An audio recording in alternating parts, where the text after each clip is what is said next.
r/ask Reddit. What is your darkest family secret? In the film Driving Miss Daisy, when the chauffeur, played by Morgan Freeman, is driving Miss Daisy to worship service, they get stuck in a traffic jam. He gets out to see what the holdup is. When he gets back in, he says you won't be going to service today. Somebody done bombed the temple. Hebrew Benevolent Congregation Temple, Atlanta, 1958. He says what? Who would do such a thing? My uncle. That's who. Wasn't everyone acquitted in this case? Did your uncle ever admit to doing the bombing? Was he the main suspect? Sorry, that's a lot of questions. He was one of the 5 men arrested, but not the one tried and acquitted twice. I don't know if he ever confessed, but he was definitely the black sheep of the otherwise normal family. My dad, his sisters, and my other uncle rarely mentioned him, at least not while my cousins and I were around. But when I was little, I remember one of my older cousins saying something about my uncle and a church bombing. I thought better of asking dad about it, and basically forgot about it. Then, a few years ago, Elle was listening to the Myths in History podcast, and they did an episode on the bombing. When they listed the names of the men that were arrested, a giant light bulb went off in my head. No one in my family can give me an honest answer on how many siblings I have. A year or two after her adoptive mother died, my mom went looking for information about her birth parents, and found that her birth mom and her husband had been gruesomely murdered by a drug cartel. There was an article about their murder in Rolling Stone magazine that had gory pictures of their bodies. Must have been really shocking to her. Hope she's well now. Found out last year that I am a direct descendant Thomas Rood. He was the first person to be executed for incest in the US. He raped his daughter Sarah and it came to light when she gave birth to a son named George. My family line is descended from George. My dad's biological father was a Rood. I know almost nothing about that branch of my family tree, but we could be distant relatives. Tree, you have a family wreath, my friend. You know the Rood family motto. What comes around, goes around. Father won the lottery and we've been pretending to be poor so our family doesn't try to ask for money. I'm moneyed about tree fitty. It was at that moment I realized you wasn't no Girl Scout, but a 3-story tall crustacean from the Paleozoic era. So I'll say goddamit monster, we work hard for our money in this house. I learned my disabled great aunt was raped multiple times while she was in high school, including by a teacher, and it resulted in at least 3 pregnancies that she was forced to carry and give up for adoption, and then shamed for. I found out because I did 23andMe found cousins my dad couldn't explain, so there was a very awful phone call to understand why disabled women are at the highest risk for sexual assault. I am so sorry. My brother shot himself in the leg to get out of Iraq and tried to blame it on an enemy attack. I learned about this the day I arrived in Afghanistan for my year-long tour. All I heard was that he was shot. I found out later it was a self-inflicted wound and he was out on suicide watch and was kicked out with a less than honorable discharge. He's never actually told anyone this. I just heard it through the National Guard being kind of like a gossipy small town. I actually don't hold it against him. War sucked. He's absolutely ruined his life since then by becoming an alcoholic and sitting the world out. Just sad all around. Also, my mom and her sister married the same man, so all my siblings are also cousins with each other. Buried the lead, lol. I had an uncle who moved far away, worked in a boiler room at a huge casino. Decades ago. He was always sketchy, and he had way more money than a simple boiler room employee ought to have had. Rumors that the boiler room was a really useful thing for the mob, due to boilers doubling as incinerators for certain purposes. Hence the money. Many unanswered questions there. Guess it's kinda obvious that your uncle got paid to look the other way while the mob used the boiler room to cook their pizzas. One family member killed another by leaving a bag of poisoned donuts on the front steps. We are now hesitant about accepting donuts. Where do you live with such frivolous donuts dispersion? That's what I wondered. Me, I rarely get offered donuts. I found out 6 months before my dad died that he was a heroin addict earlier in his life. He was dying of liver disease and tried to overdose one night. I didn't live with him at the time but knew something was wrong, and that's when my mom and I went and found him on the floor of his bathroom with a needle in his arm. My dad, before he met my mom, was a heroin addict and got clean. Years later he was diagnosed with hep C, which developed into liver cancer. He commented that if he could he would just OD so he could just go to sleep and not wake up. I wouldn't take it as a relapse, just a way to end the pain. It's me. My dad never told his family I existed. I was shameful. Maybe he was more ashamed. After he died they found out about me and kindly asked me not to come to the funeral. I get why he never told them. My cousin sexually abused me when I was 7. He was 17. And it messed me up, and now I have to pretend I'm happy he's getting the organ transplant he needs. I hope he ducking dies. My grandma has been having an affair with a family friend's husband for 28 years.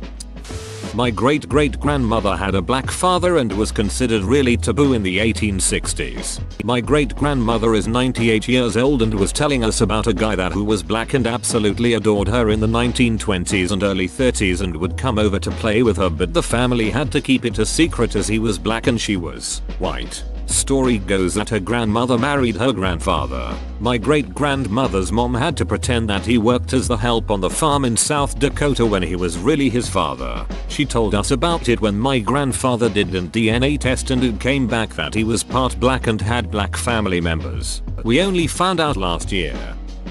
Dad's cousin was a prominent Catholic priest known for his staunchly anti-LGBT views. Well, it was quite the surprise when he was arrested trying to solicit a blowjob from an undercover cop at a gay bookstore in New Orleans. It's New Orleans. You can't really say you've really visited the French Quarter if you haven't had Café au lait and Big Nuts at Café du Monde, caught a jazz set at Preservation Hall, and gotten your knob slobbed in a bookstore.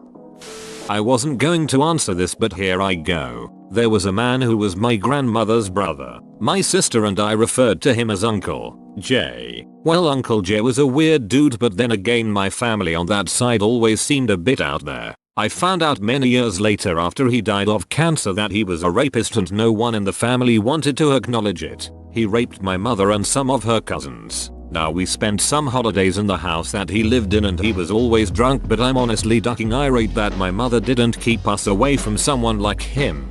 Had he still been alive about 10 years ago I would probably have killed him myself once I found out what he did. Long story short, if you are the parent of young children and you don't keep them away from predators, you are failing your children. Protecting a rapist solely on the basis of family is ducking disgusting. As part of opening a home daycare, Mom found somebody on the sex offender registry with our family's very unusual last name. Mom called Grandpa. He confirmed that he is related to us. He hadn't seen him in decades. He didn't know he had been convicted for statutory but thought that sounded about right. We're not supposed to ask about him again. Good for your grandpa keeping dangerous people away from his family even if they are related to him. That's the right thing to do, and too many stories on here are unfortunately because people did the opposite. My great aunt had a thing for this guy. The problem was that this guy happened to be married. That little detail didn't stop my great aunt. So what did she do? Well, she killed the man's wife. Apparently when he went off to work early one morning, she broke into the house and killed the woman by sawing her off head. Then she cleaned up the mess, buried the body in the backyard, tidied the house up, cooked dinner and waited for the man to come home. When he got home he noticed the house was a bit different. Out comes my great to greet him. This was the first time the man had met my great aunt. And what did this man do? Well, he thought it was a great gesture of love. They called the police and he covered up for my great aunt's crime. Says he did it. He gets arrested and spends a couple of years in prison and then bribes his way out. He moves into his old home with my great aunt and they had a happy marriage for over 40 years later until he passed away from natural causes. When I was little I found out my mother was hated by her entire family due to she having a different mother than all her siblings, and I only know this because I was hated due to me having a different father than all of my siblings. So my grandmother told me, her biological mom, "It feels strange having so much family but have nobody even want to associate with you." My mom left me at 15 months old with my teenage father. Neither wanted me, but when my dad married my stepmom, She really hated me and the mother I never knew and told me all the time, "I understand how you feel." My grandma tried to kill my grandpa. My dad tells me that my grandpa was a controlling, emotionally abusive person and never let my grandma go out, even to church. But my dad also doesn't reveal much about the past. All I know is that there's a lot of resentment. Towards the end of his life, my grandpa had a stroke and was completely bedridden and couldn't speak. He was coherent and understood when we spoke to him. We had a full-time carer for him who would bathe him, feed him, etc. Because my grandma didn't want it. As it turns out, she was not giving him or the carer any food. Later we also found out that she wasn't giving him his medicines and would ignore him for hours when he had fits. She would not give him the adult diapers and let him lay in his filth for days. Eventually, my uncle took him in and they took over his care. Even though my aunt was recovering from breast cancer, he was doing well and recovered somewhat. My grandma sometimes visited him and asked to be left alone. Once the carer caught her trying to strangle him, and she threatened to call the cops. She just stayed quiet while my uncle kicked her out. This worsened his condition, and he was in the ICU for a while. At some point when she visited him, my grandma had also broken his arm. We didn't know because he couldn't verbalize it. Not the darkest secret, but definitely the most well kept. I grew up with my family in a small town in Texas. It was the 4th of July while I had my learner's permit to learn to drive. So I begged my aunt to ride with my sister and I to go and get fireworks so that I could drive. She said she would, but only if she could show us something first. She directed me to drive to one of the bridges in town in the middle of a very nice looking rich people neighborhood. On the bridge were spray painted 2 dongs, mid-ejaculation. Massive dongs drawn on the bridge. It was massively funny, and after we laughed at it we went and got the fireworks and went home. That next morning, my mom made everyone go to church. After the service was over, my mom went to the other group of middle-aged women and all of the women that lived in this particular neighborhood were all going, "Can you believe what someone has done to our neighborhood?" My sister and I could only side-eye each other. We didn't tell anyone we knew who it was, and my aunt was never caught. The dong showed up in some engagement photos before they were able to remove it. My grandfather was in the Klan.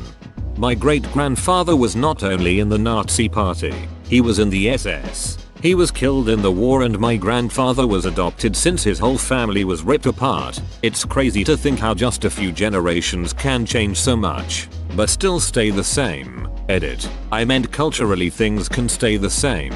How people can still become brainwashed and still be so full of hate that they join little known hate groups like these. Obviously I'm not in the SS people. Jeez. My grandfather forced grandmother to take my aunt to have an abortion when she was 16, causing my aunt to become severely emotionally unstable. Cut her own face up so terribly bad that she wears a large amount of makeup to cover it and hasn't really gone outside in almost 45 years. Although she ended up marrying her high school sweetheart after that and had 2 children.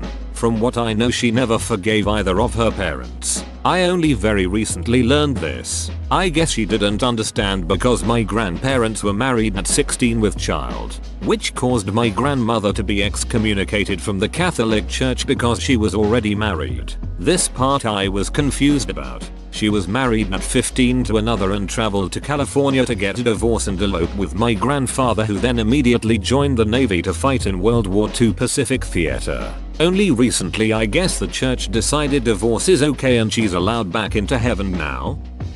My granddad made hundreds of millions through his business and investments by the time he died. Most of it though only happened a few years before he passed. He never got on well with the rest of the family apart from my parents. As a result, he left everything to charity in his will. Of course, the family weren't happy about this and wanted to get rich from his hard work. So they lawyered up and fought for years to get the money. Unfortunately they eventually won. Not all of it but most. Taking millions from needy charities and spending it on houses, cars, holidays and gambling. Lots and lots of gambling. Needless to say, we don't talk to that part of the family.